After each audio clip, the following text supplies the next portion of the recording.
अगर मंजिल दिन रात सदा चलना, बनना है अगर सोना सूरज की तरह तपना, बना लो अपने खुददारी जीवन का अपने गहना, लाख दुखों का पहरा हो चाहे सागर कितना गहरा, पार करो मेहनत हिम्मत से सारा घना अंधेरा, किसके रोके रुका है सवेरा, किसके रोके रुका है सवेरा। हम तो बस तुम्हारी शादी के लिए इतने उतावले हो गए कि सही गलत पहचान ही नहीं पाए। पर ठीक कह रही हो बिटिया तुम। हाँ, हम तो ये सोच ही नहीं पाए कि तुम वो घर में जाओगी तो अपनी बात मनवाने के लिए वो तुम्हारा कितना शोषण कर सकते हैं। आप चिंता मत कीजिए चाची, आपकी बेटी का कोई शोषण नहीं कर सकता है। आपकी बेटी के पास शिक्षा का हथियार है। आपको पता है कि सूरज भी शहर चला गया काम करने के लिए। क्या कह रही हो छबीली? अरे दोनों भाई में तो कितना प्रेम है, और धीरज ने इसे जाने कैसे दिया? इसका कसम खाते अब किसी के साथ गलत नहीं करेंगे। अरे भाई सूरज, कल खेत में खाद डालना है। भूल गए? सूरज आज शहर चला गया। माँ, उसके बिना तो लगता है कि मैं एकदम अकेला पड़ गया।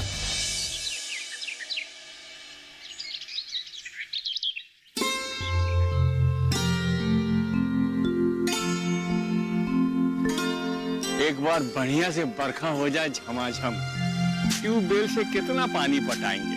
अगर धरती प्यासा रहा तो फसल कैसे उगेगी? अरे गोकुल, ये फसल तो ठीक दिख रही। इस फसल के बाद क्या बोना है सोचा है? देख रहे हैं प्रधान जी, अपने खेत की मिट्टी से जांच करवाई है। सोच रहे हैं इस बार हल्दी का फसल लगा दें। आपकी क्या राय? अभी बिल्कुल उपयुक्त समय है हल्दी के बुआई की। एकदम सही निर्णय है गोकुल, यही समय है हल्दी को लगाने का। और फिर तुम्हारी जो मिट्टी है वो भी दोमट है, इसमें हल्दी की पैदावार बहुत अच्छी होगी। लेकिन एक बात का ध्यान रखना, खेत में जल जमाव नहीं होना चाहिए, यानी कि पानी नहीं भरना चाहिए। हाँ बिल्कुल ठीक कहा प्रधान जी आपने। गोकुल भाई, जल जमाव से पौधों की जड़ें सड़ सकती हैं। इस बात के लिए किसान कॉल सेंटर से पता किया था प्रधान जी। अच्छा प्रधान जी, ये बात बताइए कि हल्दी में मुनाफा तो होगा ना? कहीं ऐसा ना हो कि फसल लगा दिया और खरीदार मिले ही नहीं। खाने में तो चुटकी भर हल्दी का इस्तेमाल होता है। अरे गोकुल, निसंकोच होकर हल्दी की पैदावार करो। देश में कोई भी रसोई बिना हल्दी के अधूरी है। और दूसरी बात, हल्दी का उत्पादन इसलिए भी आवश्यक है क्योंकि आयुर्वेद हो या एलोपैथी हो, रोग प्रतिरोधक क्षमता बढ़ाने के लिए हर कंपनी को करना पड़ता है।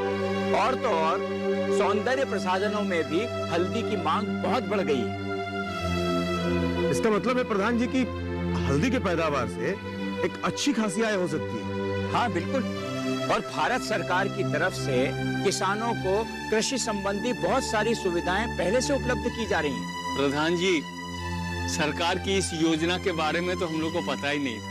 धीरज बेटा के कहने पर हम बैंक गए थे, अपना कागज दिखाए, फटाफट लोन मिल गया हमको। न हुल हुआ न हुज्जत हुआ। गोकुल, सरकार की तरफ से अच्छे बीजों के लिए और भी उत्पादन संबंधित जो भी चीज तुम खरीदोगे उसमें सरकार की तरफ से सब्सिडी दी जाती है। और उसका फायदा यह होता है कि किसानों पर कोई आर्थिक भार भी नहीं पड़ता। धीरज बेटा ने बताया था मुझे फसल बीमा योजना के बारे में। अरे गोकुल भाई, अपनी फसल की बीमा कराए हो कि नहीं? नहीं कराए हो तो करा लो। क्या है कि किसी बर्बादी की संभावना से बच सकते हो, तुम्हारे ऊपर कोई आर्थिक बोझ नहीं पड़े। किसान तो अपनी मेहनत और कुदरत के भरोसे रहता है ना सूबेदार। देखो गोकुल, कुदरत के भरोसे तो रहना ही है, लेकिन जब तक हम मेहनत नहीं करेंगे हमारा विकास असंभव है। गोकुल भाई, किशन बेटा है क्या? बहुत दिन से बात नहीं हुई है, हो सकता है काम धाम से फुर्सत नहीं मिलता होगा। सुना है कि सूरज भी काम करने के लिए शहर चला गया है। हाँ, एक धीरज है तो शहर छोड़ के अपने परिवार के पास आ गया, अपनी जमीन से जुड़। और उसी का भाई, हर किसी को अपने जीवन में निर्णय लेने का एक अधिकार होता है सूबेदार। जो जहाँ सुखी रहे उसके लिए वही अच्छा है। लेकिन अपनों से दूर जाकर कौन सुखी रख पाया प्रधान जी? अपने गोकुल को देखिए, कि सलमा के जाने के बाद एको दिन चैन से रहा है कहीं। अपने बेटा की आवाज सुनने के लिए इसका कलेजा हमेशा छटपटाते रहता है। ये बात केकरा से छुपा है प्रधान जी?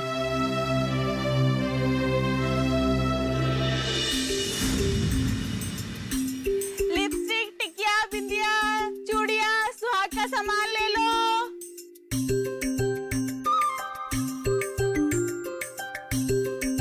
लिपस्टिक, टिकिया, चूड़िया, सुहाग का सामान ले लो। लिपस्टिक, टिकिया, सुहाग का सामान ले लो। अरे छबीली मासी, ये धूप में कहाँ घूम रही हो? अभी हमारे नसीब में कहाँ घूमना है, बस ये सामान बेच रहे थे ताकि हमारे घर का चूल्हा जल जाए। कहाँ है मौसा, कहीं गए हैं का? अब क्या बताए तुमरे मौसा का, वो अपने आप को संभाले वही बहुत है। अरे तुम मौसा को समझाती काहे नहीं हो? ये सब नशा वशा करने में ना कुछ नहीं रखा हुआ है, उससे खाली घर बर्बाद होता है और कुछ नहीं। हम तो समझा समझा कर थक गए, लेकिन क्या बताएं, अब अपना वो खुद ही जाने। और स्कूल से आ रही हो क्या? हाँ, वैसे आप शाम को आ रही हैं ना प्लॉट शिक्षा केंद्र में? वैसे एक बात बताना था छबीली मासी, आप ना बहुत जल्दी पढ़ना लिखना सीख गई हैं। अरे इसी बात से याद आया, रात को हमने अपना नाम लिखा था, तुमको लिखकर दिखाते हैं, ठीक है? ये पकड़ो, ये दे।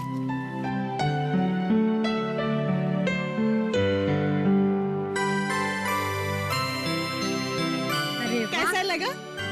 एकदम ठीक है, खाली एक मात्रा खराब हो गया है। अगर हम पहले पढ़ लिख लिए होते ना, तो हमारा घर बर्बाद होने से बच जाता। उनका सही गलत हर बात पर आंख मूंद के भरोसा करते रहे और उनको शराब का लत लग गया और हमारा पूरा घर बर्बाद हो गया। खैर छोड़ो, तुम ये बताओ कि तुमको वो लड़का वाले देखने आए थे ना, उनका क्या हुआ? अरे वो बात तो वही खत्म हो गई मासी। अरे वहाँ पे तो इतना बवाल मच गया था घर में कि क्या बताएं आपको। अच्छा, लेकिन वो तो तुम्हारी चाची रमा के पहचान के थे ना? अब रिश्ता चाहे किसी के जान पहचान का हो, चाहे कुछ भी हो चाची, जिस घर में दहेज लेना और देना हो ना, उस घर में तो हम अपनी शादी नहीं करेंगे। तो इसका मतलब तुम सारी उम्र कुंवारी बैठी रहोगी? अरे जब जहाँ ब्याह शादी होना होगा वहाँ हो जाएगा। ऐसे आप हमको का देने वाली हैं उपहार में? अब हम तुमको क्या दे सकते हैं सिवाय आशीर्वाद के? बाकी तुम जो मांग लो। हमको सिर्फ आपका आशीर्वाद ही चाहिए मासी, पर एक वादा भी चाहिए साथ में। आप जो ये शिक्षित होने का बीड़ा उठाई है ना, कभी उससे पैर पीछे मत लीजिएगा। मैं चाहती हूँ आप शिक्षित होकर सशक्त बने, बस यही मेरे लिए सबसे बड़ा उपहार होगा। अरे मांगा भी तो क्या, दूसरों का भला। हम तुमसे वादा करते हैं, तुमने जो साक्षरता का हथियार दिया है उसे हम मजबूती से आगे बढ़ाएंगे। बस यही तो चाहिए। अच्छा तो हम चलते हैं।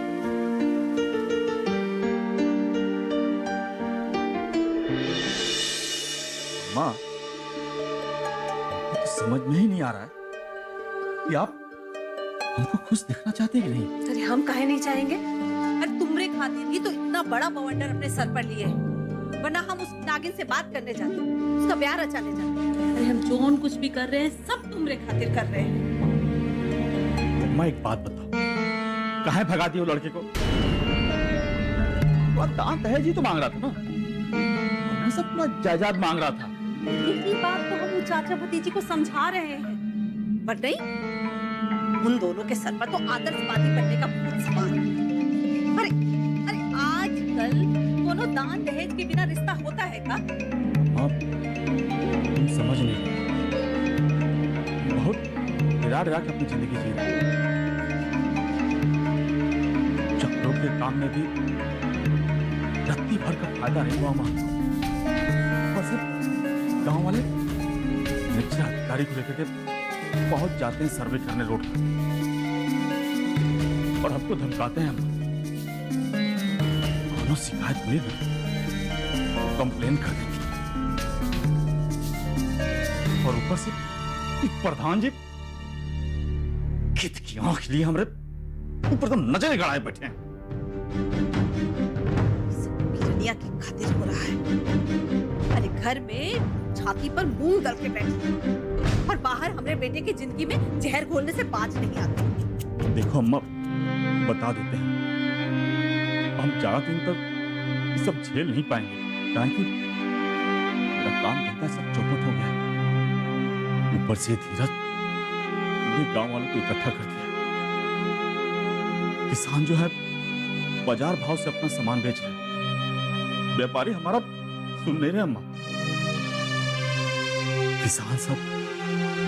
किसान लोन के बारे में जागरूक है, हमसे तो कोई कर्जा ले ही नहीं रहा अम्मा।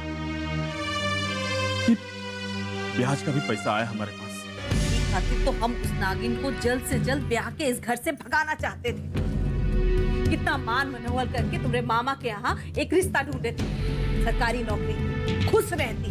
पर नहीं, दहेज के नाम पर तो महारानी जी को सांप जैसा फुफवाना रहता है।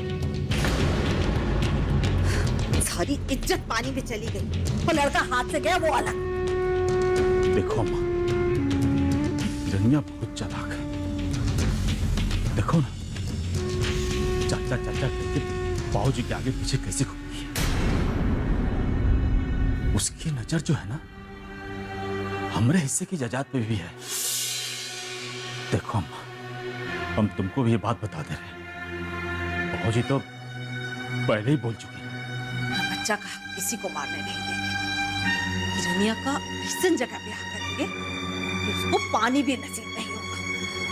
अरे आदर्शवादी बनती है ना, पर यही आदर्शवाद अपनी जिंदगी में ऐसा गड्ढा खोदेगा कि चलना तो दूर, खड़े होना मुश्किल हो जाएगा। अम्मा, तुम किरनिया के साथ ऐसा क्या करने वाली हो? देखते जाओ बेटा, एक झटके में हम दोनों की जिंदगी से हिरनिया का रास्ता साफ हो जाएगा। उसके मुंह से एक आवाज भी ना निकलेगा।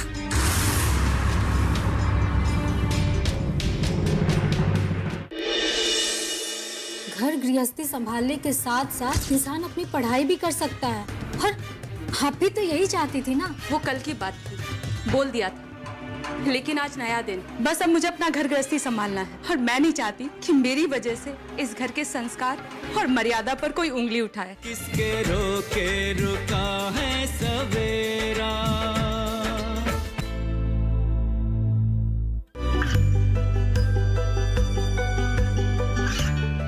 गांवों और पिछड़े क्षेत्रों में सरकारी योजनाओं की जानकारी पहुंचा।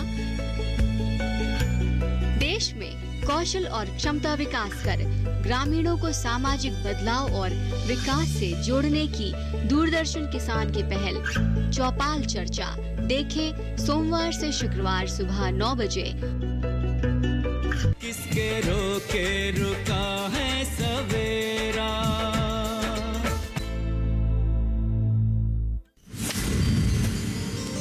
अरे चाची, उषा चाची, उषा चाची, अरे कोई है ही नहीं।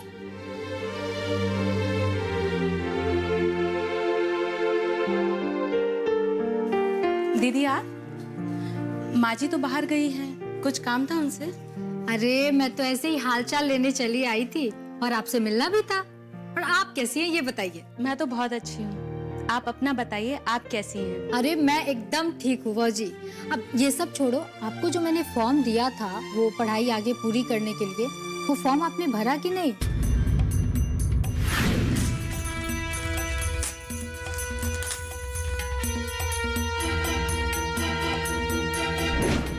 वो फटाफट से मुझे दे दो, वो रजिस्ट्री करके मुझे यूनिवर्सिटी में भेजना है।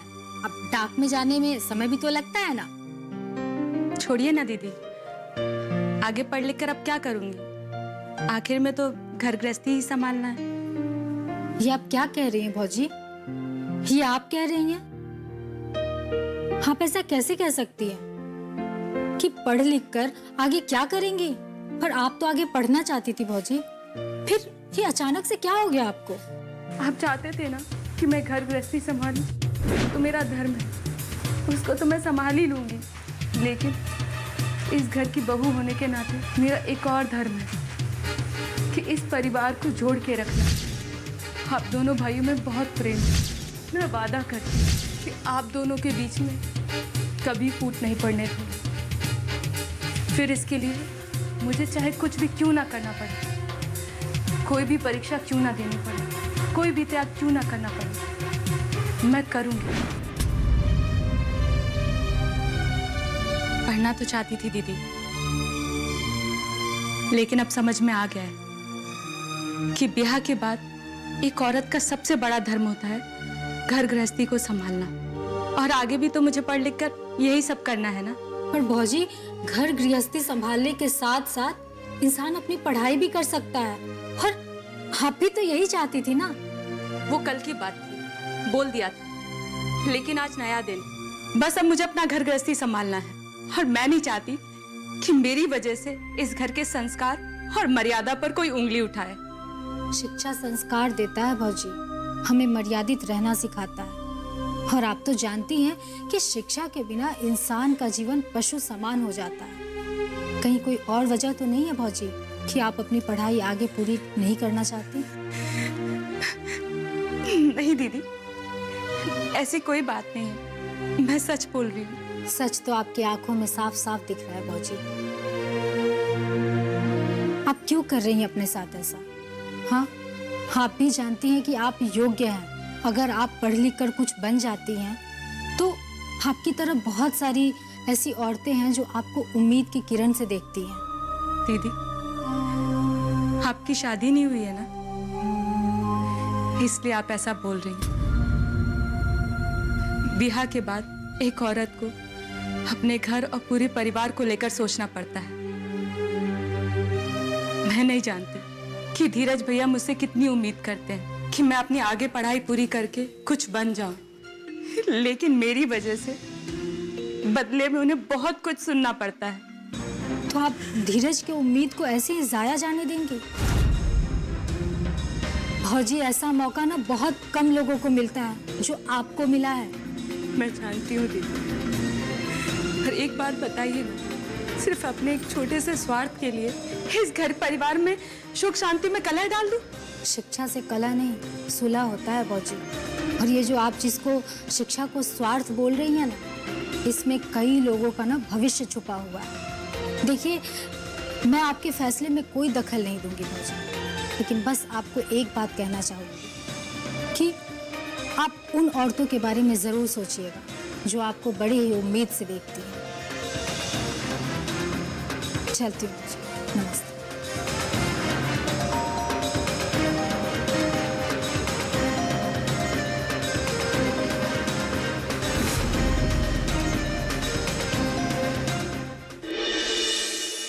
क्या कमरा है? इधर ही रसोई है, इधर ही सोने का, और सोने के नाम पे ये चटाई। बहुत खुशकिस्मत हो दोस्त, वरना इस शहर में ये भी नसीब नहीं होता लोगों को। भाई, तेरे लिए आराम का होगा ये, मैं नहीं रह सकता ऐसी जगह। अरे इससे अच्छे कमरे में तो ना गांव में पशुओं को बांधते हैं। मैं जा रहा हूँ। अरे अरे, कहाँ जा रहे हो? शहर में कोई और ठिकाना है तुम्हारा? नहीं ना यार, जो है बस यही। यार, इससे तो अच्छा मैं अपने गांव में। क्या करना है? गाँव वापस जाना है? किसके रोके रुका है सवेरा।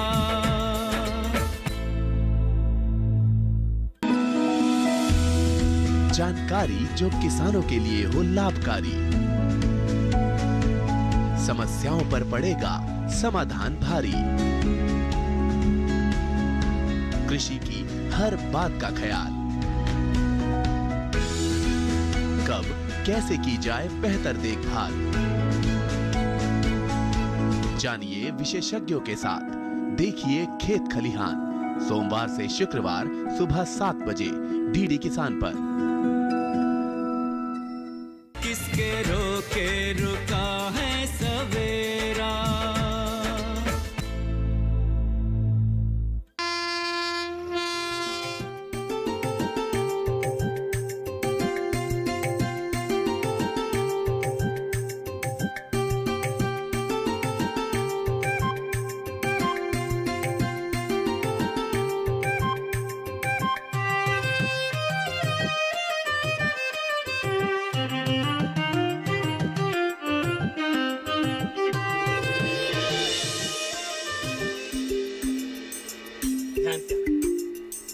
यार चंदन, तू कहाँ लेके जा रहा है? ये तेरा मुंबई? अरे आना भाई, घबराता क्यों है? मुंबई भी देख लेना। अभी तो आया है तू, आजा देख पहुंच गया। आजा आजा। पहुंच गया ना?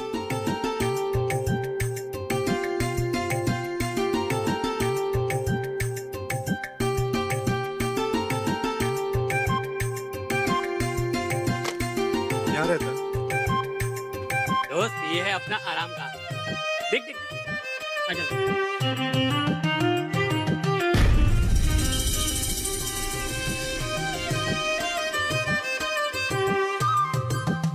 अच्छा है ना? आजा।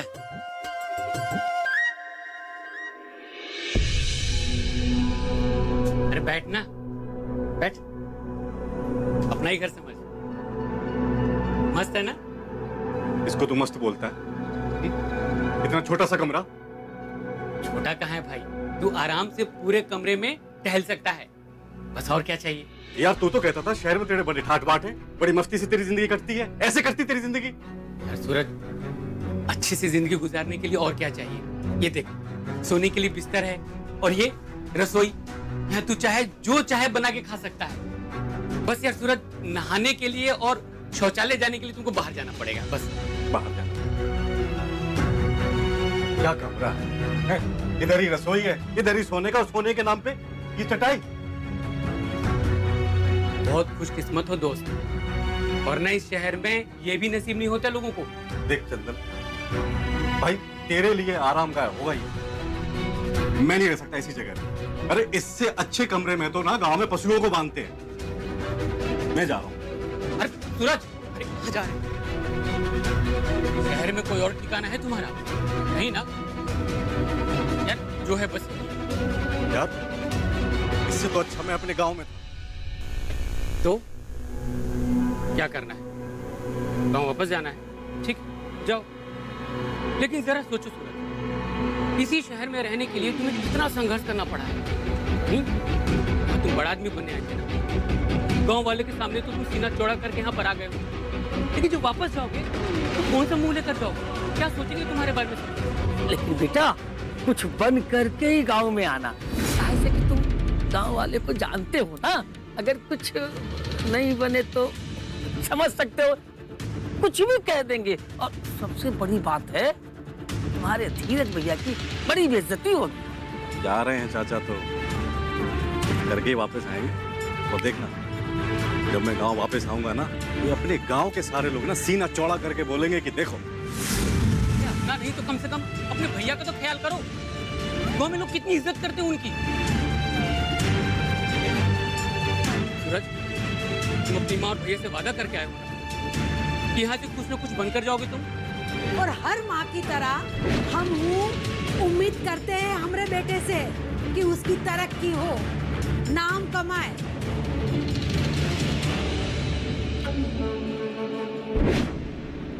तो क्या उनकी उम्मीदों को तोड़ दोगे? अब इतना सोचो मत, चलो अंदर चलो। अरे चलो, आजा। माँ, आपको याद है जब बाबूजी हम लोगों को मेला दिखाने लेकर जाते थे? हाँ, अरे वो सूरज गोल वाले झूले से तो उतरता ही नहीं था। जब तक पेड़ पे बाबूजी झूला नहीं डालते थे, तब तक वो मानता ही नहीं था। हाँ, सही कहा धीरज बा। जिद्दी तो वो अपने लड़कपन से ही मेरा सूरज। उनको जो चीज चाहिए बस चाहिए, पूरा घर कमा के उठा लेता था, जैसे संसार में और कुछ है ही नहीं। अरे तो माँ आज भी तो जिद्दी है। हाँ, अब जो भी बात रहती है मनवा के ही मानता है। अरे भोजी प्रणाम। क्या सुबह सुबह मंत्रणा चल रहा है माँ बेटे के साथ? अरे नमस्ते प्रधान जी, आइए ना, बैठिए बैठिए। बैठिए। अब का प्रधान जी, सब मंत्रणा चलेगा। मेरा सूरज बिटवा शहर गया है ना, बड़ा याद आ रहा था उसका। माई का मोह कब बच्चों से छूट पाया है। बेटा बेटी चाहे जितने बड़े हो जाएं, माँ बाप की चिंता तो बनी रहती है। सही कहा प्रधान जी, जब से सूरज बिटवा शहर गया है ना, बस घर एकदम सूना हो गया। पर क्या करे, लड़का लड़की पढ़ लिख के कुछ बन जाए, कुछ लायक हो जाए तो माँ बाप को और क्या चाहिए। हाँ वो सब तो ठीक है। छाया बिटिया की पढ़ाई कैसी चल रही है? वो पहली लड़की है जो गांव से निकलकर शहर पे पढ़ रही है। एकदम ठीक है प्रधान जी, बात होती रहती है उससे। अभी उसकी परीक्षा आने वाली है, कह रही थी परीक्षा के बाद ट्रेनिंग के लिए किसी कंपनी में जाएगी। बहुत अच्छा। अरे हमका तो समझ में नहीं आता है कि कौन सा पढ़ाई कर रही है वो। केहू जाके देखता का नहीं कि पढ़ाई के नाम पे का कर रही है। माँ मुझे छाया पर पूरा भरोसा है, और देख लेना एक दिन ना तुम्हारा नाम रोशन करेगी। भौजी, आज के जमाने में बेटियां बेटों के कंधों से कंधा मिलाकर समाज के विकास में अपना योगदान दे रही हैं।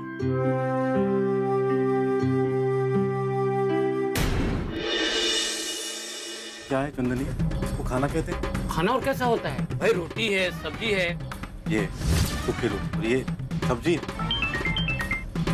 हाँ सूरज, सब ठीक है ना? हाँ भैया सब ठीक है, आप बिल्कुल परेशान मत होइए। ये लो माँ से बात करो। अरे बेटा, जब से तुम गए हो ना, घर एकदम से सुना हो गया है। माँ हमें भी आपके बिना ना यहाँ बिल्कुल अच्छा नहीं लग रहा। लो अपनी मेहरा से बात करो। Hello hello,